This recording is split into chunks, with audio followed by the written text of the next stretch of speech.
بسم اللہ الرحمن الرحیم۔ دوستو، اللہ والوں کی ہر بات بہت قیمتی ہوتی ہے۔ آج میں آپ کو حضرت شیخ سعدی رحمۃ اللہ علیہ کا ایک قول سناؤں گا، جس میں شیخ سعدی رحمۃ اللہ علیہ فرماتے ہیں، ناشکر گزار انسان سے وفادار کتا بہتر ہے۔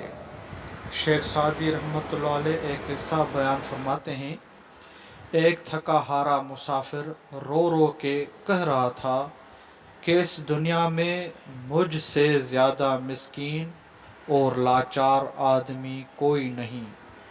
بوجھ میں دبے ہوئے ایک گدھے نے یہ بات سنی تو کہا، بدتمیز، آسمان کے ظلم سے روتا ہے، تجھے تو شکر الہی بجا لانا چاہیے کہ اگرچہ تجھے سواری کے لیے گدھا نہیں ملا، لیکن تجھے گدھا بھی نہیں بنایا جس پر کوئی اور سواری ہو سکے۔ اس میں شیخ سعدی رحمۃ اللہ علیہ تلقین فرماتے ہیں کہ ناشکری بہت خراب ہے۔ اپنے سے کم تر حالات والے کو دیکھ کر خدا کا شکر گزار ہونا چاہیے کہ اس نے ہمیں اس جیسا نہیں کیا۔ سبحان اللہ۔